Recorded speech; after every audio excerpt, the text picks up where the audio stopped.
Hello students, good morning to all of you. I am Ranveer Yadav sir, physics faculty.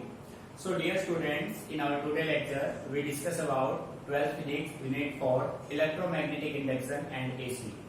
So प्यारे बच्चों, unit 4 को start करने से पहले उसके बारे में कुछ बेसिक टर्म्स हम आपको क्लियर कर देते हैं जिसका आप बेसिकली इसमें यूज करेंगे। बेटे आपका जो फोर्थ यूनिट है इलेक्ट्रोमैग्नेटिक इंडक्शन, जिसको आप शॉर्टकट में यूज करेंगे EMI, ठीक है।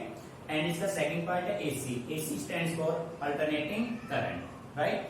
सो प्यारे बच्चों, EMI और AC में बेसिक कंसेप्ट क्या है? जो आपका EMI पोर्शन है वो आपका थ्योरी प्लस मैथमेटिकल कॉम्बिनेशन है, एंड जो आपका AC पार्ट है वो कम्प्लीटली आपका मैथमेटिकल है, जिसमें आपका मैथ का डिफरेंशिएशन इंटीग्रेशन आप यूज करेंगे।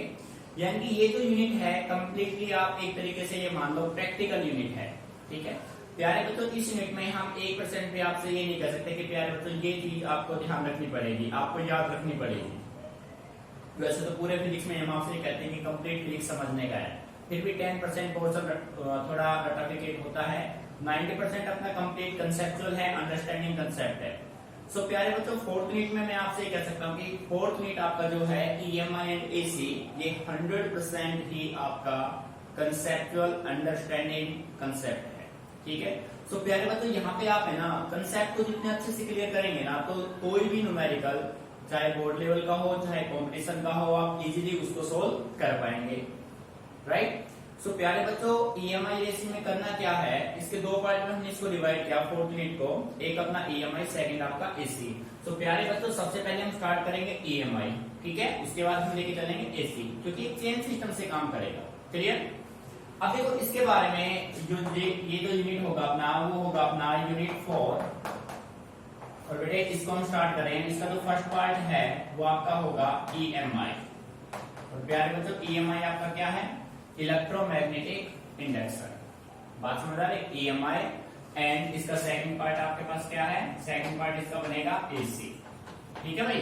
AC means alternating current. तो प्यारे बच्चों, सबसे पहले हम स्टार्ट करेंगे EMI में फर्स्ट टॉपिक स्टार्ट करने से पहले मैं आपको कुछ बेसिक्स क्लियर कर देता हूं। यहाँ पे प्यारे बच्चों, फोर्थ यूनिट में बस आपके पास एक कंसेप्ट रहने वाला है, वो ये है कि मान लीजिए कि आपके पास ये कोई एक सर्किट है, ठीक है।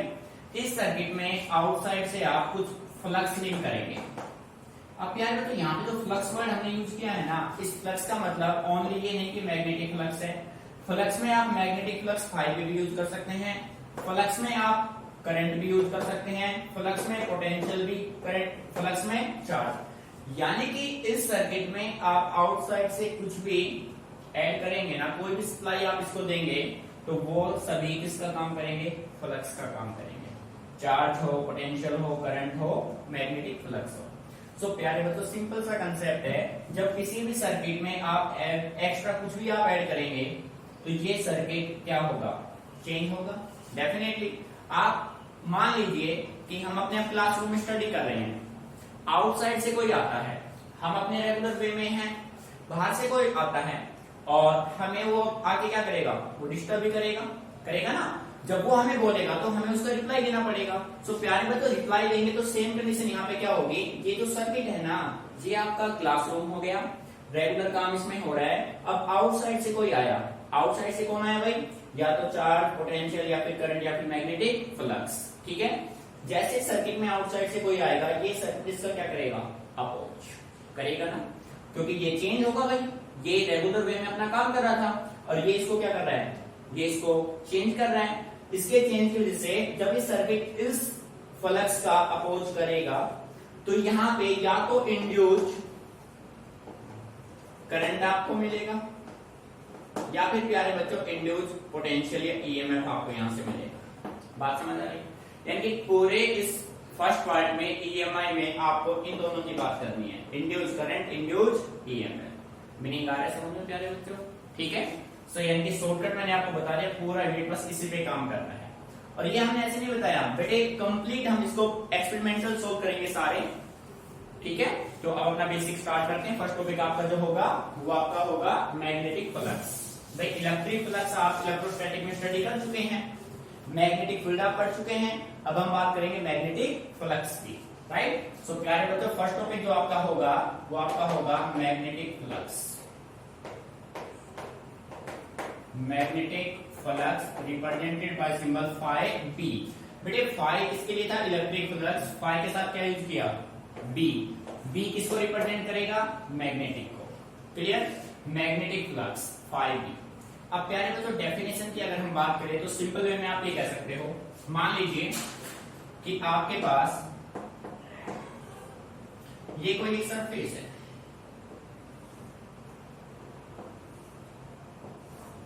ये आपके पास कोई एक सरफेस है, प्लेन सरफेस हो गया। इस प्लेन सरफेस में से आपने कुछ लाइन पास की और जिनको आप नाम देंगे magnetic field lines. Magnetic field line आप ऑलरेडी स्टडी कर चुके हैं थर्ड यूनिट में, ठीक है। तो प्यारे बच्चों ये आपने मैग्नेटिक फील्ड लाइन यहां से पास की, ये देखो, क्लियर है? ये सभी आपके हो गए मैग्नेटिक फील्ड लाइंस। और जो प्लेन है आपका यूनिफॉर्म है, बिल्कुल यूनिफॉर्म मैग्नेटिक फील्ड है, ठीक है प्यारे बच्चों। सो प्यारे बच्चों इसका जो एरिया वेक्टर होगा उसका सेंस तो कुछ ऐसे होगा, डीएस कुछ ऐसे होगा और बी और डीएस के बीच में कुछ एंगल बनेगा, थीटा बनेगा। क्या बनेगा? थीटा बनेगा। बात समझ आ रही है? तो ये आपने ये देखा, ये आपकी कौन सी लाइन है? Magnetic field lines. कौन सी लाइन है? Magnetic field line. जब किसी भी प्लेन सरफेस में से आपने मैग्नेटिक फील्ड लाइन पास की तो मैग्नेटिक फील्ड लाइन ने कुछ एरिया कवर किया ना। तो अब आपका डेफिनेशन बिल्कुल इजी हो गया। तो आप सिंपल वे में कह सकते हैं magnetic flux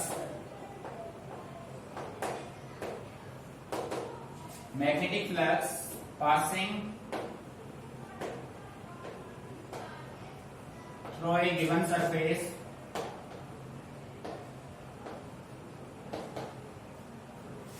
is equal to the number of lines of magnetic field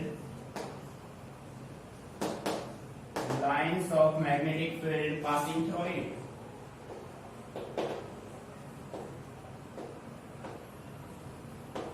passing through it. ठीक है प्यारे बच्चों, देखो सिंपल कंसेप्ट है।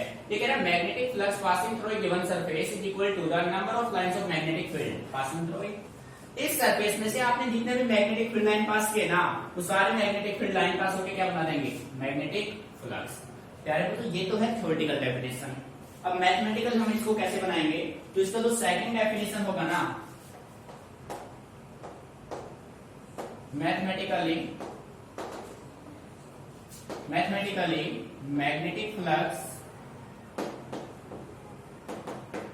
is the dot product magnetic field B and area vector ds। देखो भाई मैथमेटिकली हमने ये पाया जो मैग्नेटिक फ्लक्स होगा वो आपका डॉट प्रोडक्ट होगा। प्यारे बच्चों मेन कंसेप्ट है 11th में स्टडी कर चुके हैं, cross product and dot product. Dot product होगा किसका? मैग्नेटिक फील्ड बी का और एरिया वेक्टर डीएस का, ठीक है। तो यहाँ पे आप बना सकते हैं फॉर यूनिफॉर्म मैग्नेटिक फील्ड। बेटे यूनिफॉर्म मैग्नेटिक फील्ड के लिए जो आपका मैग्नेटिक फ्लक्स होगा ना, ये यूनिफॉर्म है आपका डायग्राम, ठीक है। यूनिफॉर्म मैग्नेटिक फील्ड के लिए आप ये कह सकते हैं बी डॉट डीएस। बात समझ आ रही है? और प्यारे बच्चों जब आप डायरेक्शन को रिप्लेस करेंगे तो यहाँ पे एंगल का यूज करेंगे और आप ये कह सकते हैं कि बी डी डॉट यहां से रिप्लेस डीएस कॉस थीटा, ये अपना बनेगा रीजन। क्लियर? भाई डॉट को रिप्लेस करेंगे तो क्या लगेगा? cos theta. क्रॉस को रिप्लेस करेंगे तो sin थीटा। क्लियर है? सो प्यारे बच्चों ये हो गया आपका यूनिफॉर्म मैग्नेटिक फील्ड में। ये जो आपका फील्ड है वो कैसा है? यूनिफॉर्म मैग्नेटिक फील्ड, ठीक है। अब सेकंड हम ड्रॉ करते हैं नॉन यूनिफॉर्म के लिए। देखो फॉर नॉन यूनिफॉर्म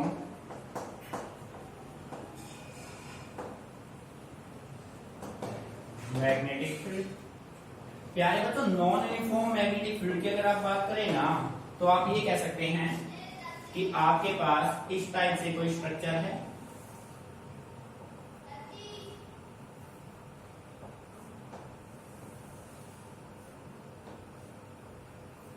आप ये देखिए बेटा, ये जो सरफेस है वो आपका कैसा है, नॉन यूनिफॉर्म है, तो इसमें ये सरफेसेस होंगे आपके, एरिया वेक्टर आपके कुछ ऐसे होंगे। ये आपका हो गया ds1, ये हो गया ds2, ये आपका होगा ds3, एटसेट्रा एटसेट्रा। ठीक है, तो प्यारे बच्चों इसका जो मैग्नेटिक फ्लक्स होगा वो लाइन इंटीग्रल हो जाएगा, और इसमें आप राइट करेंगे phi b is equal to b dot ds। ये आपका होगा नॉन यूनिफॉर्म मैग्नेटिक फील्ड में। सो प्यारे बच्चों इलेक्ट्रिक फ्लक्स की डेफिनेशन आपको क्लियर है, तो सेम डेफिनेशन मैग्नेटिक फ्लक्स का, बट चेंज क्या है, वहां पे इलेक्ट्रिक वर्ड को किसे रिप्लेस कर देंगे आप, मैग्नेटिक से। Clear?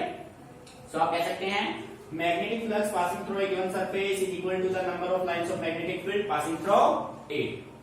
Theoretical, mathematical we can say that magnetic flux is the dot product of magnetic field B and area vector ds। Clear? So प्यारे बच्चों कॉपी कीजिए जल्दी से इसको, कोई भी प्रॉब्लम आती है इसी टाइम पूछो। ठीक है, डायग्रामेटिकली लेना है कंप्लीट को।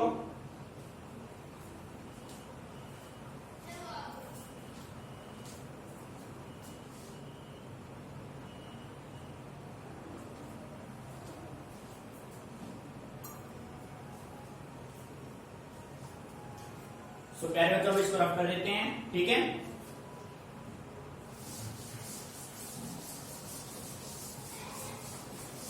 भाई अब हम बात करते हैं ऐसा unit of magnetic flux. Magnetic flux आपके सामने है। ठीक है, तो प्यारे बच्चों मैग्नेटिक फ्लक्स का जो ऐसा यूनिट होगा ना, ऐसा यूनिट वो आपका होगा वेबर। क्या होगा भाई, वेबर। और प्यारे बच्चों सिंबल क्या होगा, WB। ठीक है, ध्यान रखना है, इंपोर्टेंट है, 1 मार्क्स ऑप्शनल में आ सकता है। बेटे इसका जो सीजीएस यूनिट होगा, सीजीएस यूनिट इसका होता है मैक्सवेल। मैक्सवेल। और प्यारे बच्चों 1 मैक्सवेल की जो मैथमेटिकल वैल्यू होगी, 1 Maxwell is equal to 10⁻⁻8 weber. ये आपको ध्यान रखना है भाई, इंपोर्टेंट कंसेप्ट है। ठीक है बेटे, मैग्नेटिक फ्लक्स का ऐसा यूनिट क्या है, वेबर, WB सिंबल है। CGS unit Maxwell, 1 Maxwell is equal to 10⁻⁻8 क्या हो जाएगा, वेबर। क्लियर है? ठीक, अब अपने नेक्स्ट टॉपिक पे चलते हैं। प्यारे बच्चों अब जो अपना जो टॉपिक है, जो अपना यूनिट है इलेक्ट्रोमैग्नेटिक इंडक्शन, उसको अब स्टार्ट हम कर रहे हैं। तो उसको हम प्रैक्टिकली लेके चलते हैं एक एक्सपेरिमेंट के हेल्प से। अब जो एक्सपेरिमेंट मैं आपको कराने जा रहा हूं वो एक्सपेरिमेंट आप कुछ परसेंट 10th में भी कर चुके हैं, जिसका नाम है फैराडे एक्सपेरिमेंट। फैराडे ने 2 एक्सपेरिमेंट किए थे पोलैरिटी रिप्रेजेंट करने के लिए, गैल्वेनोमीटर की सेंसिटिविटी रिप्रेजेंट करने के लिए। ठीक है, देखो तो next topic is Faraday experiment. मेरे नेक्स्ट टॉपिक आपका है फैराडे एक्सपेरिमेंट। फैराडे एक्सपेरिमेंट प्यारे बच्चों EMI को सोल्व करने के लिए माइकल फैराडे ने 2 एक्सपेरिमेंट किए। ठीक है, अब एक्सपेरिमेंट को अच्छे से हम समझते हैं कि एक्सपेरिमेंट में उन्होंने क्या परफॉर्म किया। ठीक है, सो देखो, सो यहां पे हम लेते हैं Faraday first experiment. Faraday first experiment. ठीक है प्यारे बच्चों, देखो तो प्यारे बच्चों एक्सपेरिमेंट तो एक्सपेरिमेंटल ही डेमोन्स्ट्रेशन होगा। तो देखो कैसे हमने उसको डेमोन्स्ट्रेट किया। हम मान लेते हैं कि हमारे पास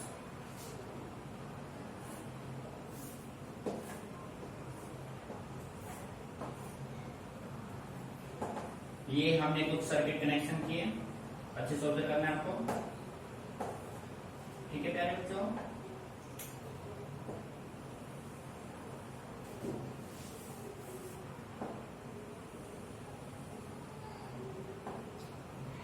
ये देखो ये आपने कॉइल लिया और यहाँ पे आपने लगा दिया गैल्वेनोमीटर। ठीक है, अभी तक देखो इस कॉइल का कोई पोलैरिटी आपने यूज नहीं किया है, आपको नहीं बताई गई कॉइल का लेफ्ट फेस या राइट फेस, कौन सा face N pole, south pole है या नॉर्थ पोल है, हमें कुछ नहीं पता है। हमें इनके पोलैरिटी भी इस एक्सपेरिमेंट से ही आइडेंटिफाई करने हैं। ठीक है, और प्यारे बच्चों पोलैरिटी पे क्वेश्चन डेफिनेटली सीबीएसई देता है, ये आपको ध्यान रखना है। यहाँ पे आपने एक मैग्नेट ले लिया, अब प्यारे बच्चे मैग्नेट के दो पोल होते हैं, एक नॉर्थ दूसरा क्या होगा साउथ। ठीक है, अब हम अपने एक्सपेरिमेंट को स्टार्ट करते हैं। केयरफुली आपको ऑब्जर्वेशन करना है। ठीक है, सो देखो प्यारे बच्चों, ये मैग्नेट हो गया, ये मैग्नेट का नॉर्थ पोल, ये मैग्नेट का साउथ पोल, ये अपने पास हो गया एक कॉइल, ये हो गया गैल्वेनोमीटर। गैल्वेनोमीटर और प्यारे बच्चों ये अपने पास क्या हो गया एक कॉइल हो गया।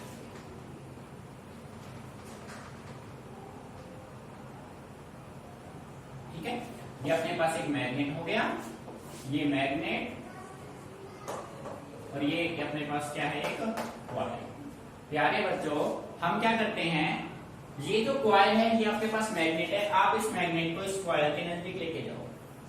यानी आप ये मान लीजिए ये कॉइल आपका क्लासरूम है और आप एक रेगुलर ऑर्डर में बिल्कुल शांति से अपने काम को किए जा रहे हैं। अब सडनली बाहर से कोई आता है, बाहर से कौन आ रहा है मैग्नेट। ये मैग्नेट आएगा तो हमें डिस्टर्ब करेगा, डेफिनेटली करेगा ना भाई। मैग्नेट मान लीजिए ये जो मैग्नेट है वो किसकी तरफ मूव कर रहा है, कॉइल की तरफ, move towards coil, move towards coil, this magnet move towards coil.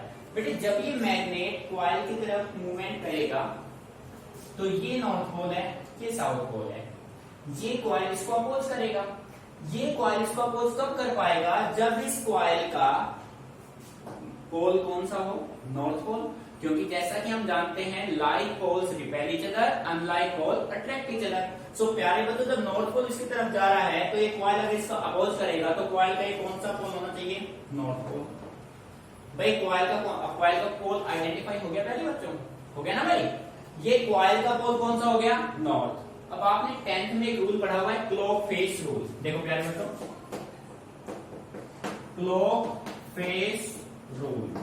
बेटे क्लॉक फेस रूल में ये कंडीशन था, ये नॉर्थ पोल ये south pole, north means upward direction, south means downward direction.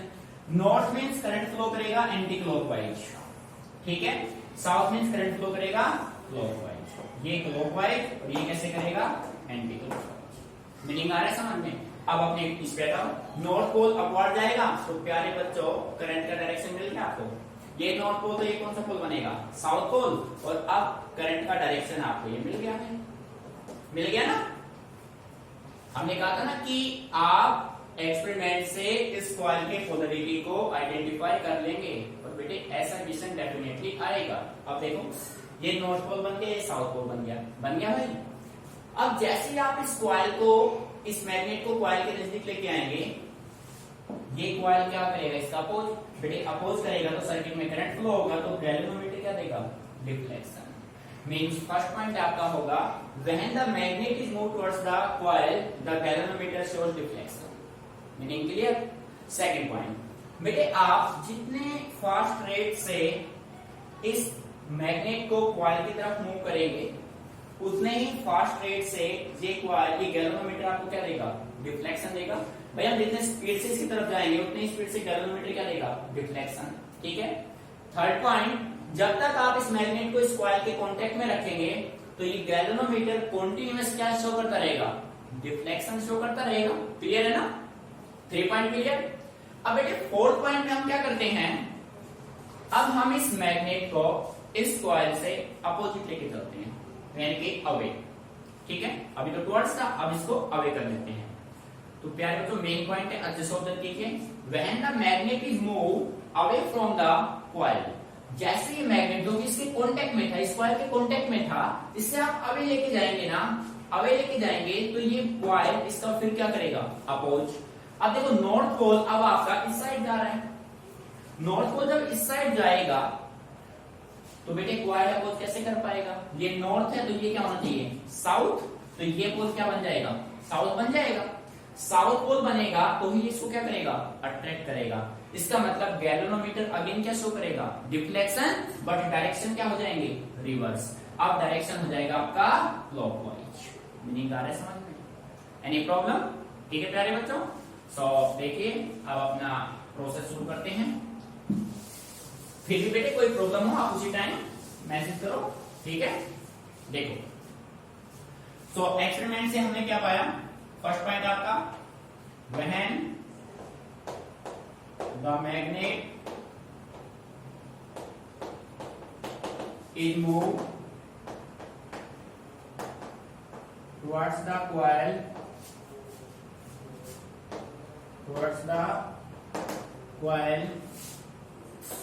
then the galvanometer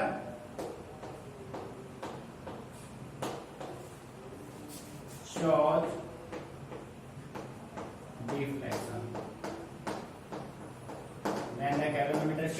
deflection. First point clear है? जैसे magnet coil की तरफ मूव करेगा गैल्वेनोमीटर क्या शो करेगा? डिफ्लेक्शन देगा. सेकंड पॉइंट, व्हेन, या आप ये कह सकते हो the motion continues faster the motion larger is the deflection, या आप ये भी कह सकते हैं डिफ्लेक्शन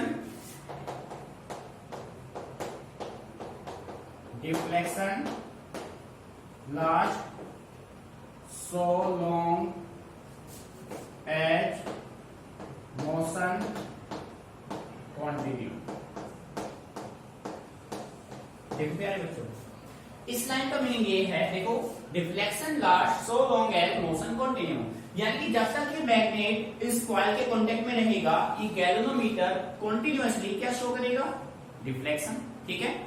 अब हम थर्ड पॉइंट में कह रहे हैं कि हम इस मैग्नेट को फास्ट रेट से इस कॉइल की तरफ लेके आ रहे हैं.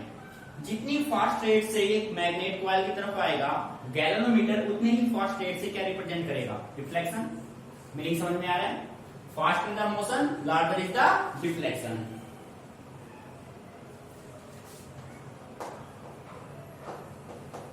Faster the motion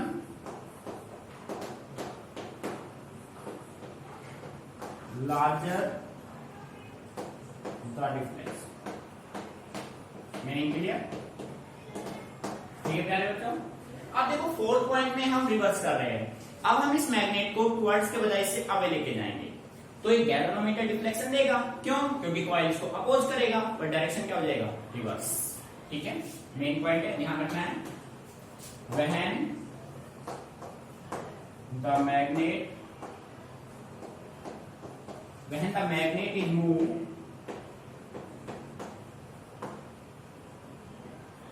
away from the coil, then galvanometer deflection तो देगा बट डायरेक्शन क्या हो जाएगा? Opposite. galvanometer shows deflection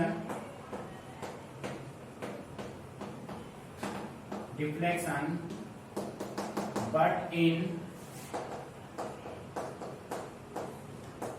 opposite direction. ठीक है प्यारे बच्चों. 4 पॉइंट को ऑब्जर्व कीजिए. नेक्स्ट पॉइंट अभी लिखते 1 पॉइंट और है, जस्ट रिवर्स करेंगे अब इसको. ठीक है. अच्छे से ऑब्जर्व कीजिए, किसी पॉइंट में कोई प्रॉब्लम पूछे उसमें.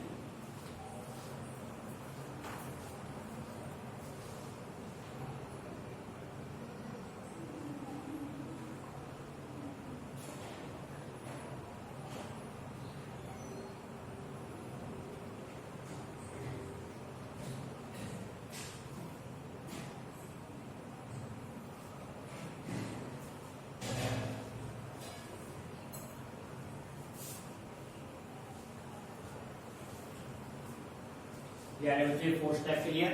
अब देखो, ध्यान दीजिए, राइटिंग स्टॉप कर दिया एवरीवन. देखो प्यारे बच्चों, अब हम क्या करते हैं, इस कंप्लीट प्रोसेस, आपने फर्स्ट कंडीशन में कॉइल को स्टेशनरी रखा, मैग्नेट को मोशन में रखा.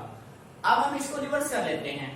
अब हम क्या करते हैं, अब हम मैग्नेट को स्टेशनरी मान लेते हैं और कॉइल को मोशन में लेके चलते हैं. ठीक है. तो बेटे जब कॉइल मोशन में होगा, मैग्नेट स्टेशनरी होगा, तो सेम रिजल्ट्स ऑब्टेन होंगे. मीनिंग समझ में आ रहा है? सो नेक्स्ट पॉइंट आपका होगा same results are obtain when the coil is moved towards the magnet. So प्यारे बच्चों, ये था फैराडे का फर्स्ट एक्सपेरिमेंट. ठीक है. जिसके बेस पे आप किसी भी कॉइल के पोलैरिटी को रिप्रेजेंट कर सकते हैं. ठीक है. अच्छे से ऑब्जर्व कीजिए, कोई प्रॉब्लम है उसी टाइम आप पूछ सकते हैं। बेटे हेजिटेट नहीं होना बिल्कुल भी, कंसेप्ट को क्लियर करना है, हमें अपने बेस को परफेक्ट बनाना है, उसको मजबूत करना है, ठीक है। कहीं भी कोई प्रॉब्लम उसी टाइम पूछिए, आप चीजों को समझ के चलिए।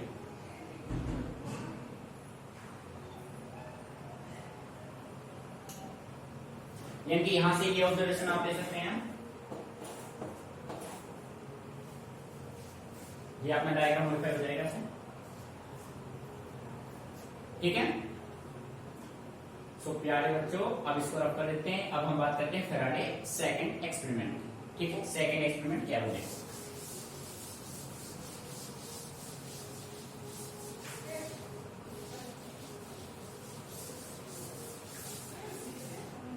ये अपना हेडिंग होगा सेकंड फैराडे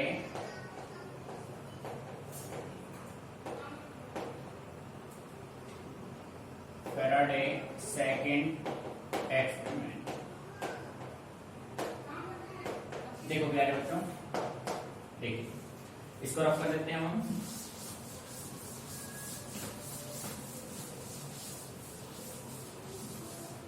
देखो भाई,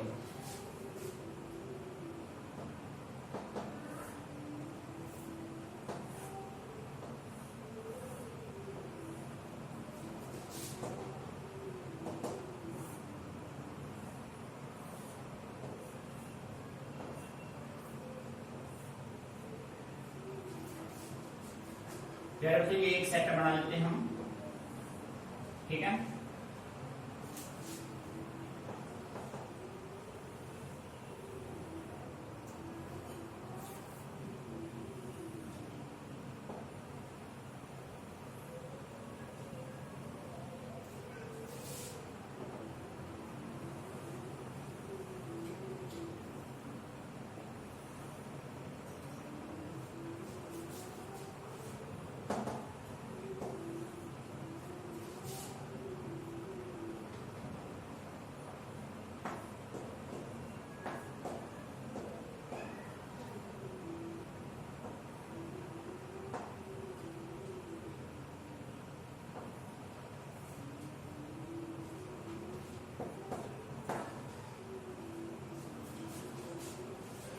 बेटे ये आपने ना एक पेयर ऑफ टू कॉइल ले लिया, पहले इसको ऑब्जर्व कीजिए।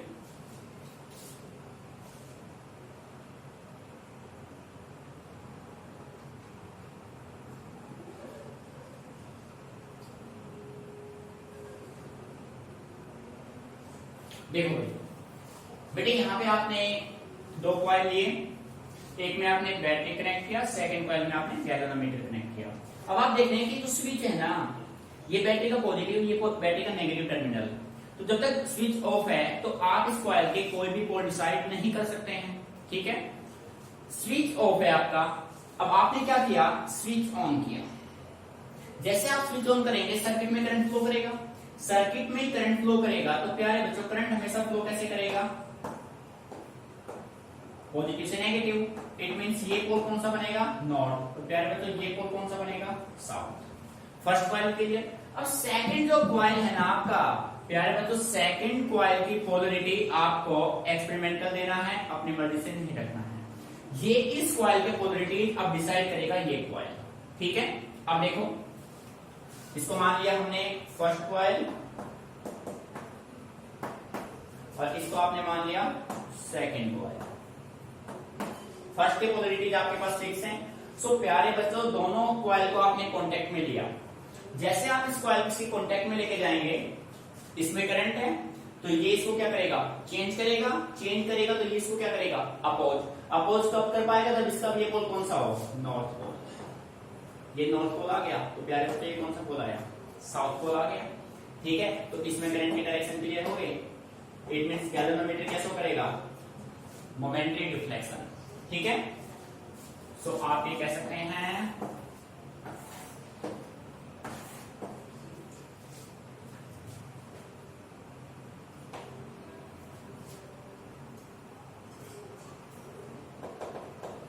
in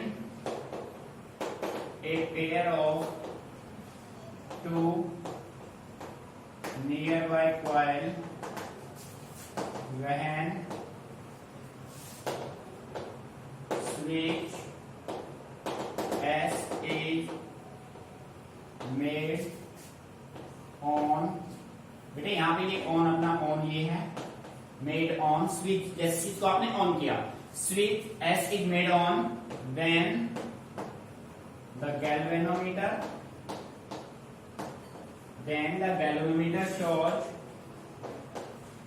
momentary deflection.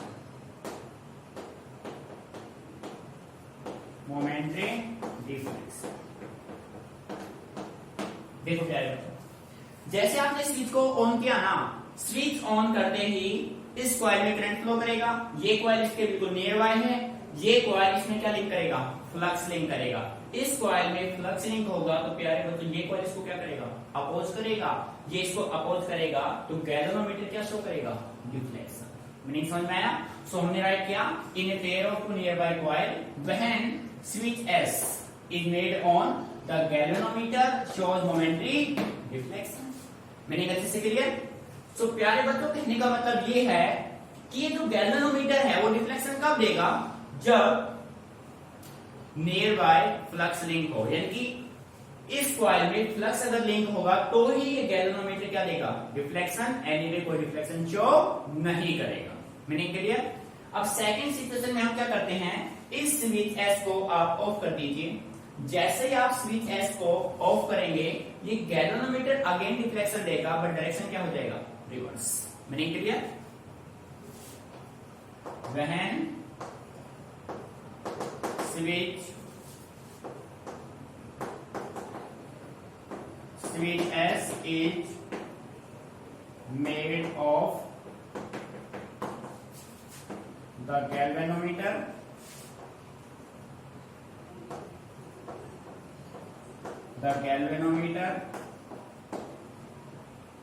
shows deflection but in opposite direction,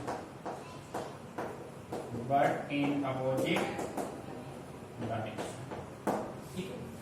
सो प्यारे बच्चों अच्छे से आप तो ऑब्जर्व कीजिए, इन्हीं एक्सपेरिमेंट के बेस पे फैराडे ने दो लॉ बनाए, एक था फैराडे फर्स्ट लॉ, फिर उन्होंने बनाया Faraday second law of electromagnetic induction. Electromagnetic induction को सोल्व करने के लिए फैराडे ने अपने दोनों एक्सपेरिमेंट के बेस पे दो लॉ बनाए, एक होगा Faraday first law of EMI, second होगा फैराडे सेकंड लॉ